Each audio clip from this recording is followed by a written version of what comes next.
Activated, your window into how we can change the way in which we aspire for persons with disabilities, how we change our expectations from seeing inability to expecting ability. Activated takes us on a journey of taking lessons from persons with disabilities in how we must do things differently to unleash the contributions persons with disabilities can and must make to building a disability-inclusive Mzansi. Hello and welcome to Activated with me, your host, Taryn Tomlinson. Frida Kahlo is one of the world's most famous painters with a disability, whose artwork was informed by her lived experience and is worth millions. South Africa has a thriving and vibrant arts, culture, and heritage sector. Many of the artists, institutions, and the businesses thrive and contribute to South Africa's cultural soft power. The South African cultural and creative economy is not insignificant. For the past 2 decades, South Africa's creative industries have been identified as the main drivers of personal wealth, tourism, foreign investment, and employment. Yet despite many artists with disabilities being very talented in the arts and crafts, their crafts do not contribute to their economic liberation. Today, we look at what can be done so that artists with disabilities can take center stage. Let's get activated. In today's show, we visit Brenton Swartz and Martin Sodoms, members of the Association of Mouth and Foot Painting Artists. I will be chatting to Linding Hobo, Arts Development Officer from the National Arts Council. And we meet Alexandra Marklauf, a visually impaired artist with a master's degree who has the most amazing techniques and messaging through her art and exhibitions. Foot and mouth painting is a technique to create drawings, paintings, and other works of art by maneuvering brushes and other tools with the mouth or foot.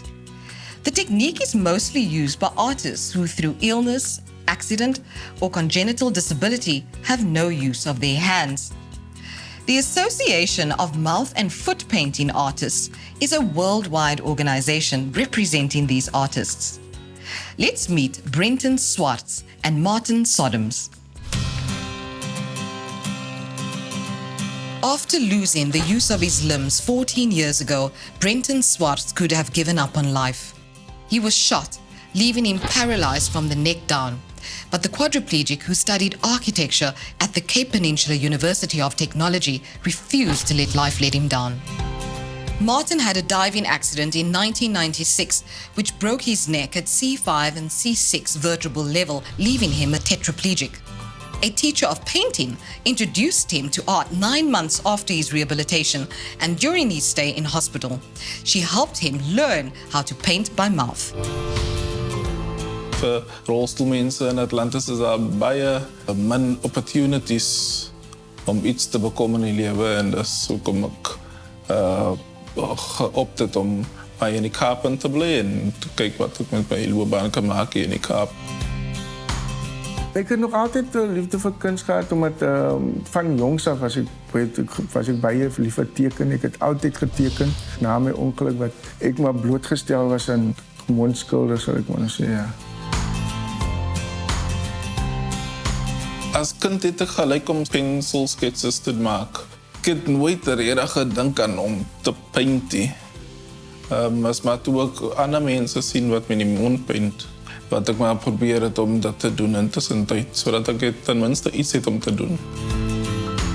Het is eintlik vir my baie maklik. Ek het baie gou aangepas, want ek dink omdat jou mond is nader aan die brein, so ek sou sê dat dinge seker maar nou makliker moet uitwerk.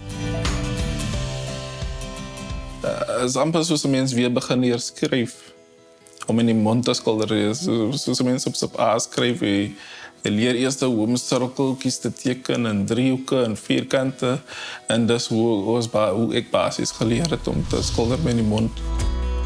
Dit het my lewe baie verander, want voor dit het ek het nou die ongeluk gehad, ek het my werk verloor, ek het geen inkomste gehad nie. 2014 toe word ek nou associate member van die vereniging, en toe het dit grootliks my lewe heeltemal verander. Toe kon ek groter dinge, finansiëel groter dinge aanpak, om my lewe nog meer te verbeter. En ek kon my dogter ook op die punt sorg dat sy die skool kan kom en sy wil verder studeer. Almal baie dinge kon my familie ook beter ondersteun. So dit het vir my baie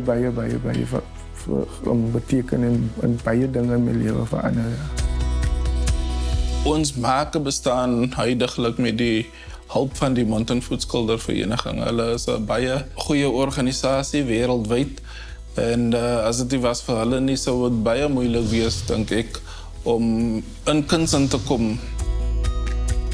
Wat die society eerstens moet doen in alle aspekte, dat dit kom by gestremde mense om vir hulle self te educate. Vir my persoonlik sê ek altyd, as jy opgee, jy gee nie op vir ander mense, jy gee op jouself. En om op jouself op te gee, dis nou regtig, dis swak. Weet jy moet lig jou kop en wees sterk en gaan aan met die lewe. Ons is ook toegewyd, ons het ook die ambisie, ons het ook dryfkrag, ons het ook dinge wat ons begeer. En ons wil ook bydra lewer in alle aspekte, ons wil ook mense educate.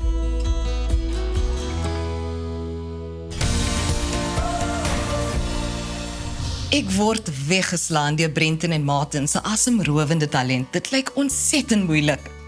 Na die breek ontmoet ons Alexandra McLeod, 'n Johannesburgse beeldende kunstenaar met 'n meestersgraad in beeldende kunste.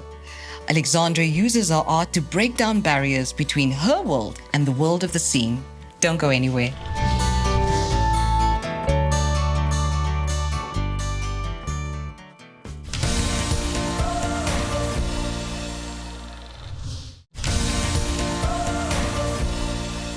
Welcome back. Today I'm here with Lindy Ngcobo, Arts Development Officer from the National Arts Council. Lindy, welcome. Good day. Lindy, I want to jump straight into it. Could you please share with us how government departments support economic participation of artists with disabilities? The National Arts Council offer resources in the form of funding to arts organizations that support people living with disabilities, and similar organizations as well. The National Department of Arts and Culture does similar work. To what extent have we seen an increase in artists with disabilities claiming space in the arts industry over the past 25 to 30 years?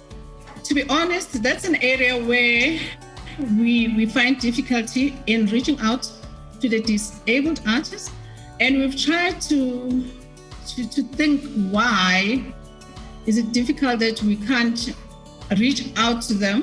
And one of the reasons is accessibilities and the resources that are required for them to access the space.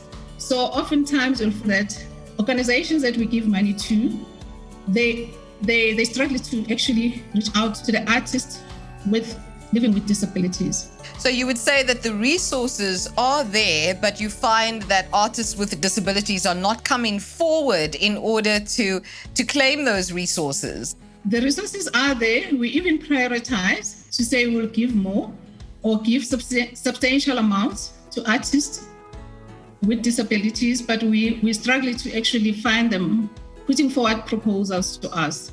And even organizations that we support, they struggle a lot to identify them because of the gaps that exist. So, Lindy, what advice can you give to aspiring artists with disabilities who would like to develop their art form to a standard where they could make a living from it?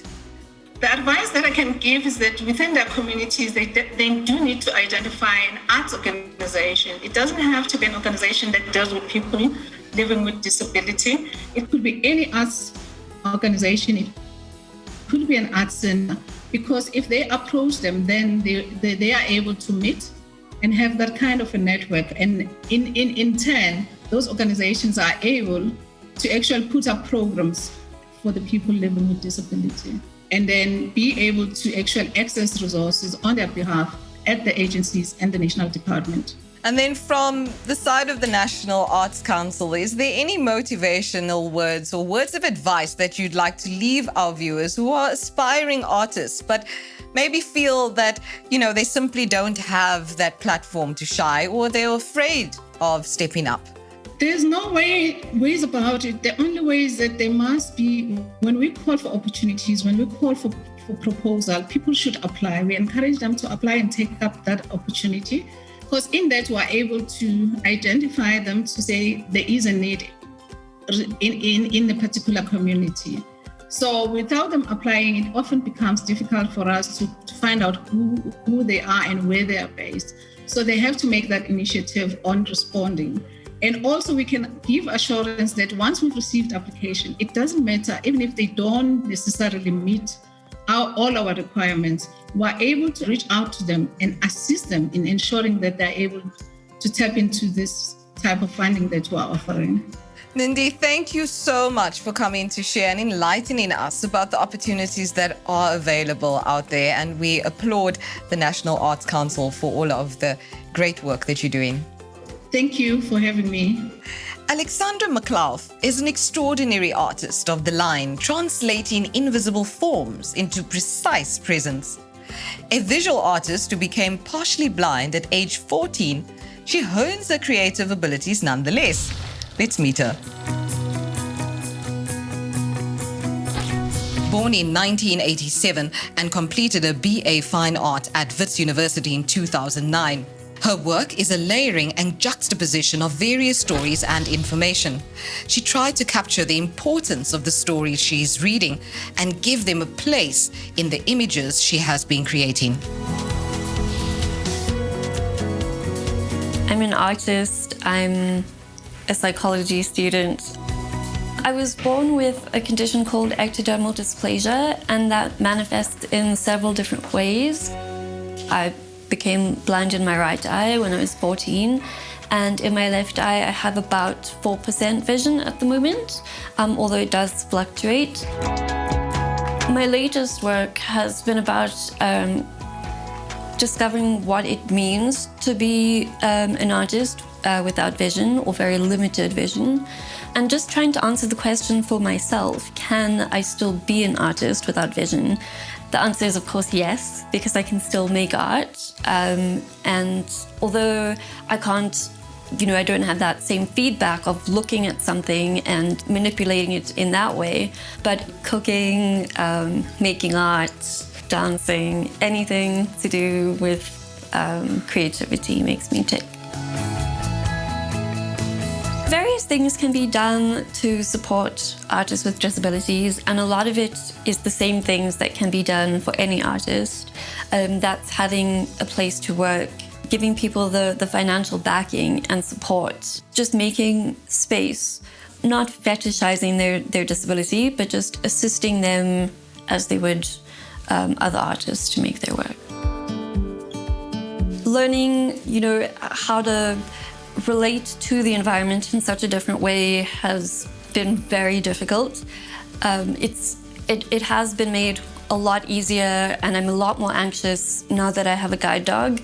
Sometimes people are a bit scared or hesitant around people with disabilities, and having a guide dog really has helped, because now before people see the disability, they see the dog, and that helps a lot more.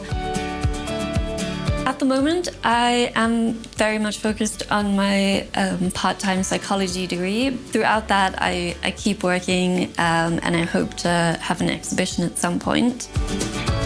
If I had any advice to give young artists with disabilities, it would be to never stop making.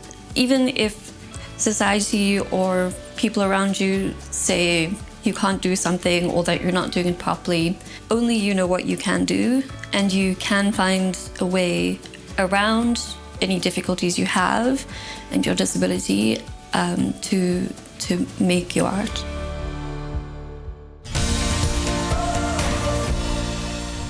Alexandra breek soveel stereotypes as 'n blinde kunstenaar wat visuele kunswerke skep. Absoluut inspirerend. Kyk uit vir haar nuutste uitstallings. Na die advertensiebreek gaan maak ons 'n draai in Belito en ons ontmoet Clayden Botha en sy ma Antoinette. Ons is nou hierna terug.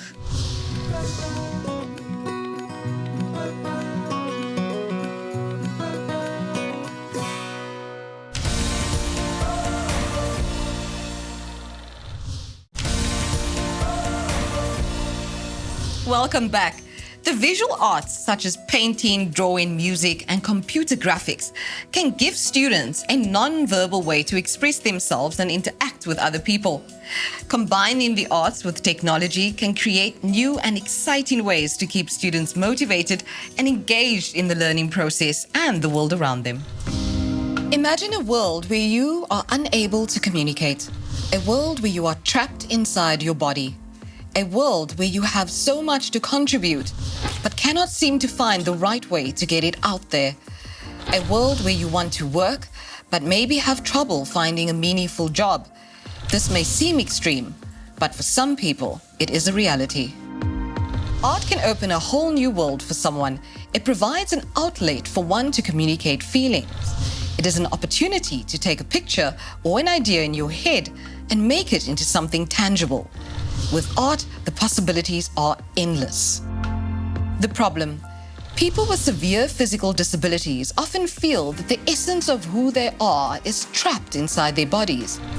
And they often are infantilized, treated as if they have little to offer. How can people who cannot walk or talk and have limited use of their hands experience the joy of creating their own art? Art is commonly used for people with special needs, both for learning and therapy, as well as leisure and fun. It is an important part of any special education program.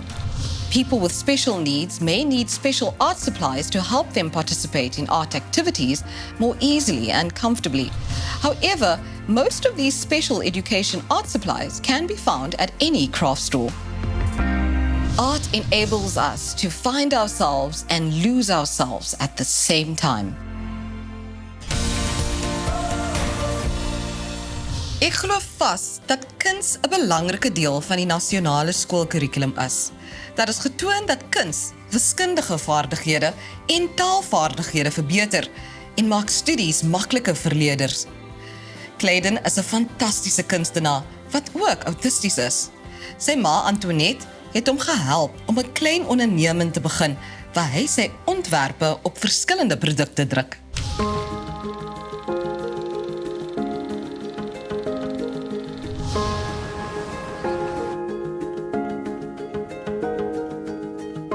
I'm Clayden from Clayden Designs and I'm 13 and autistic. Clayden kan nie lees en skryf nie, maar gedurende COVID, omtrent die tweede keer wat skole gesluit is, het ek besluit om vir Clayden uit die skole te haal as gevolg van die feit dat met die autisme is die emosies baie up and down. Ek het altyd geweet hy is kunstig en altyd opgelet na hoe goed hy is en dan het ek dit op social media, op Facebook en my vriende het altyd goeie kommentaar gelewer. This right here is my most favorite canvas, and the reason why is because I wasn't really having a good day and I thought, why did I take the thing what makes me unhappy and turn it into something beautiful and gorgeous to look at? The reason why I do art is not because of the money or that. When I was younger, I always wanted to be like famous YouTubers where they do art, and then I started drawing and having fun. And my mom's friend came up with the idea to make a business, so we started selling t-shirts and coming up with more designs, and I started doing drawings more on a regular basis, and I had tons of fun with it, and I still do. Clayden het binne 6 weke 1400 followers op social media gehad op Facebook en daar Clayden's Designs begin. Deur COVID, deur bitter moeilike situasie waarin ons was en ek en Clayden het Clayden's Designs begin. We do t-shirts, canvases, we do skateboards, we do anything. And we do all our designs on here and then post them to anywhere we want to do our t-shirts, print them and then sell them. Clayden is 'n briljante artist. Ek dink hy het die potensiaal en ek weet hy het potensiaal om regtig baie suksesvol te wees. Hy het 'n baie anderste kunststyl as enigiets wat ek al ooit gesien het. Clayden is 'n baie goeie voorbeeld van hoe 'n baie liefde, motivation, baie aanvaarding autistiese mense kan help om suksesvol te wees in die lewe. En autism is nie 'n disability nie, is 'n different ability. So the whole entire thing about the business is we tell people that it's okay to be different, that You shouldn't let autism choose who you should be, and you shouldn't let that hold you down. You shouldn't let other people judge you for who you are, and that's what we're trying to do, get the word out there and tell people that it's okay to be different.